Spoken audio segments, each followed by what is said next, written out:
Stellar astronomy, planetary astronomy, cosmology. ഞാൻ പറഞ്ഞു വരുന്നത് ആസ്ട്രോഫിസിക്സ് ആൻഡ് ആസ്ട്രോണമി എന്ന് പറയുന്ന ഒരു കരിയറിനെയാണ്.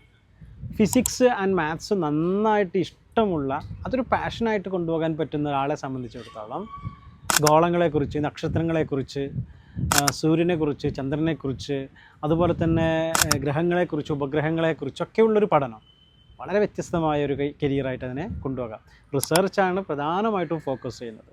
സ്ഥാപനങ്ങളെന്ന് പറഞ്ഞാൽ ഇഷ്ടംപോലെയുള്ള IIST അടക്കമുള്ള ഒരുപാട് സ്ഥാപനങ്ങളിൽ നമുക്ക് കാണാൻ വേണ്ടിയിട്ട് പറ്റും. നല്ല പ്രീമിയർ എൻട്രൻസ് എക്സാമുകളൊക്കെ എഴുതിയിട്ടാണ് പോകേണ്ടത്. എങ്കിലും സയൻറ്റിസ്റ്റ് ആകാൻ താല്പര്യമുള്ള ഒരാളുകൾക്ക് ഏറ്റവും നല്ല കോഴ്സുകളിൽ ഒന്നായിട്ട് നമുക്കതിനെ കാണാൻ വേണ്ടിയിട്ട് പറ്റും. ഇപ്പോൾ ഈവൻ ജാം ആയാലും ജസ്റ്റ് ആയാലും JEE ആയാലും ഒക്കെയുള്ള എൻട്രൻസുകൾ നിരവധി ഈ മേഖലയിൽ നമുക്ക് കാണാം. Indian institute of astrophysics and astronomy ഒക്കെ ഇതിൽ ഒരുപാട് സാധ്യതകളുള്ള, അതുപോലെ തന്നെ Indian institute of science, inter university science and astronomy and astrophysics, ഇങ്ങനെ തുടങ്ങിയ ഇൻസ്റ്റിറ്റ്യൂട്ടുകളെയൊക്കെ നമുക്കിതിൽ കൊണ്ടുവരാൻ വേണ്ടിയിട്ട് പറ്റും, നമുക്ക് പഠിക്കാൻ വേണ്ടിയിട്ട് പറ്റുന്ന സ്ഥാപനങ്ങളാണ്.